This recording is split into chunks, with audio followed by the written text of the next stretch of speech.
You, John Fitzgerald Kennedy, do solemnly swear. I, John Fitzgerald Kennedy, do solemnly swear.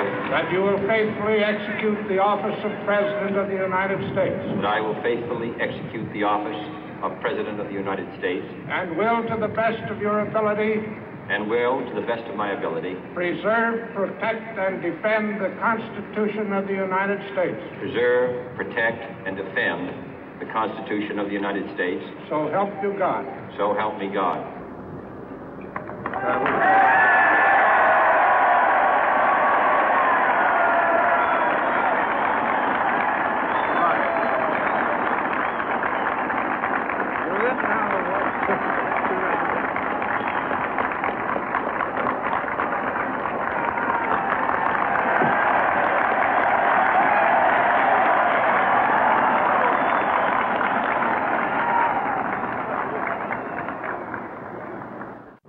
Vice President Johnson, Mr. Speaker, Mr. Chief Justice, President Eisenhower, Vice President Nixon, President Truman, Reverend clergy, fellow citizens. We observe today not a victory of party, but a celebration of freedom, symbolizing an end as well as a beginning, signifying renewal as well as change. For I have sworn before you and Almighty God the same solemn oath our forebears prescribed nearly a century and 3/4 ago. The world is very different now, for man holds in his mortal hands the power to abolish all forms of human poverty and all forms of human life. And yet the same revolutionary beliefs for which our forebears fought are still at issue around the globe. The belief that the rights of man come not from the generosity of the state, but from the hand of God. We dare not forget today that we are the heirs of that first revolution. Let the word go forth from this time and place to friend and foe alike that the torch has been passed to a new generation of Americans born in this century, tempered by war, disciplined by a hard and bitter peace, proud of our ancient heritage, and unwilling to witness or permit the slow undoing of those human rights to which this nation has always been committed and to which we are committed today at home and around the world.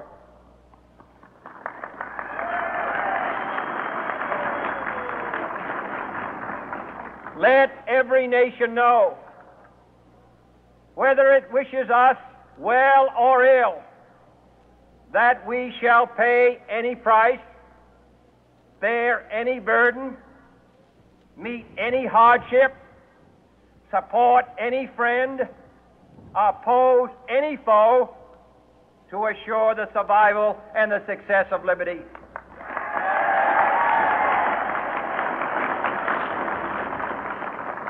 This much we pledge and more.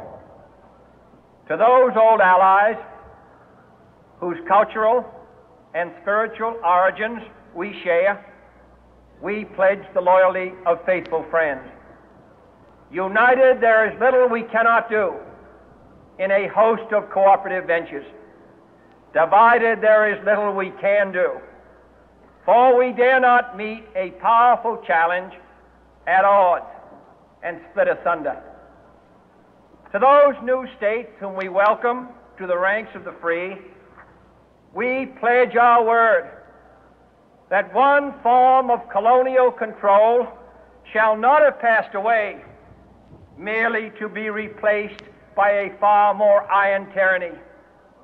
We shall not always expect to find them supporting our view, but we shall always hope to find them strongly supporting their own freedom, and to remember that in the past, those who foolishly sought power by riding the back of the tiger ended up inside.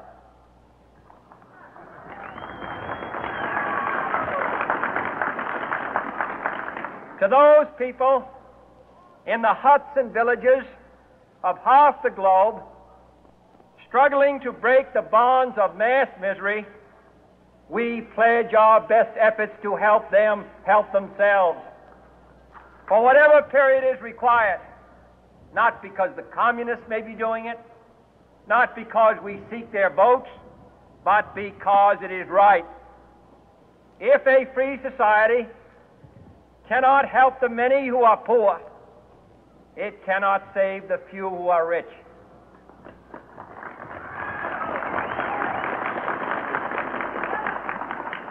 To our sister republics south of our border, we offer a special pledge to convert our good words into good deeds, in a new alliance for progress, to assist free men and free governments in casting off the chains of poverty. But this peaceful revolution of hope cannot become the prey of hostile powers. Let all our neighbors know that we shall join with them to oppose aggression or subversion anywhere in the Americas. And let every other power know that this hemisphere intends to remain the master of its own house.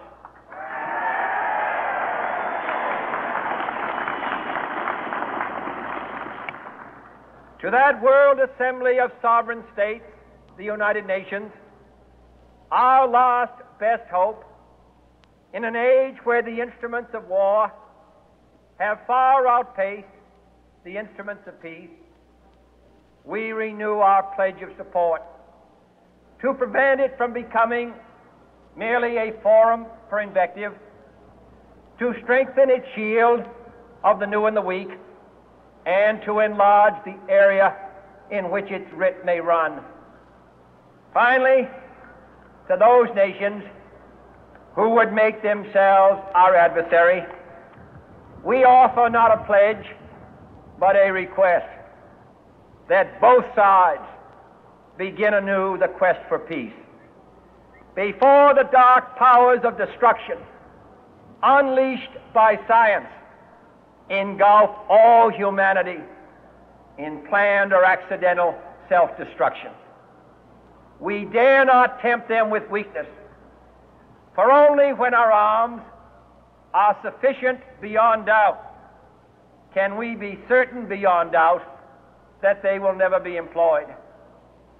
But neither can two great and powerful groups of nations take comfort from our present course, both sides overburdened by the cost of modern weapons, both rightly alarmed by the steady spread of the deadly atom, yet both racing to alter that uncertain balance of terror that stays the hand of mankind's final war. So let us begin anew, remembering on both sides that civility is not a sign of weakness, and sincerity is always subject to proof. Let us never negotiate out of fear, but let us never fear to negotiate.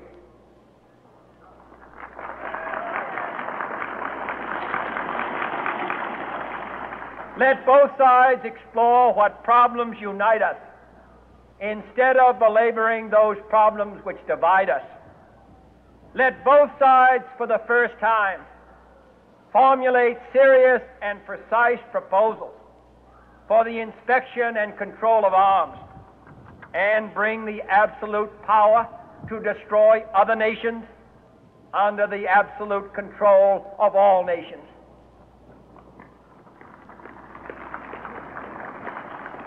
Let both sides seek to invoke the wonders of science instead of its terrors. Together, let us explore the stars, conquer the deserts, eradicate disease, tap the ocean depth, and encourage the arts and commerce. Let both sides unite to heed in all corners of the earth the command of Isaiah to undo the heavy burden and let the oppressed go free.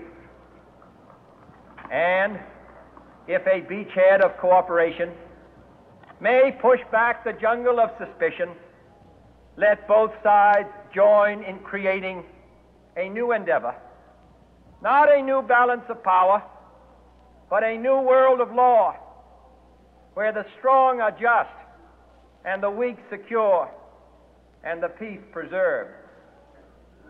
All this will not be finished in the first 100 days, nor will it be finished in the first 1,000 days, nor in the life of this administration, nor even perhaps in our lifetime on this planet. But let us begin.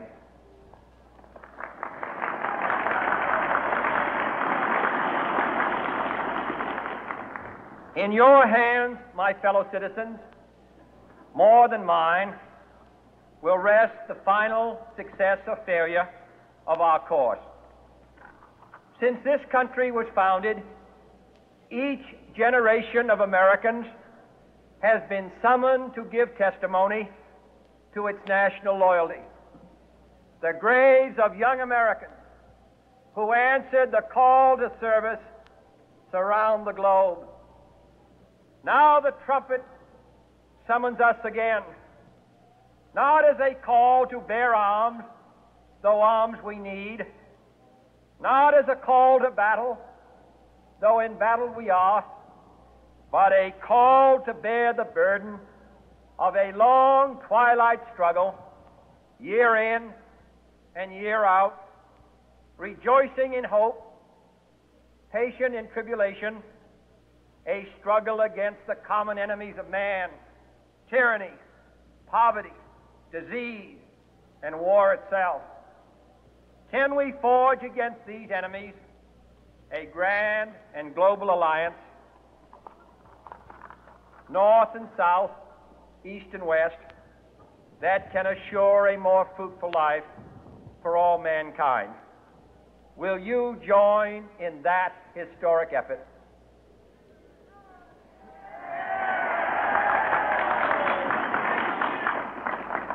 In the long history of the world, only a few generations have been granted the role of defending freedom in its hour of maximum danger.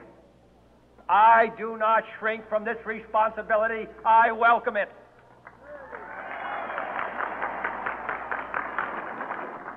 I do not believe that any of us would exchange places with any other people or any other generation. The energy, the faith, the devotion which we bring to this endeavor will light our country and all who serve it. And the glow from that fire can truly light the world. And so, my fellow Americans, ask not what your country can do for you, ask what you can do for your country.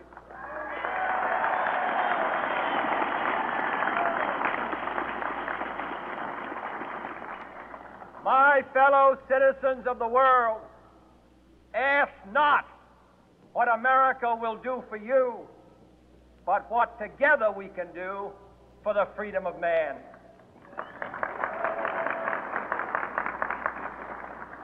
Finally, whether you are citizens of America or citizens of the world, ask of us here the same high standards of strength and sacrifice which we ask of you. With a good conscience, our only sure reward, with history the final judge of our deeds, let us go forth to lead the land we love, asking His blessing and His help, but knowing that here on earth God's work must truly be our own.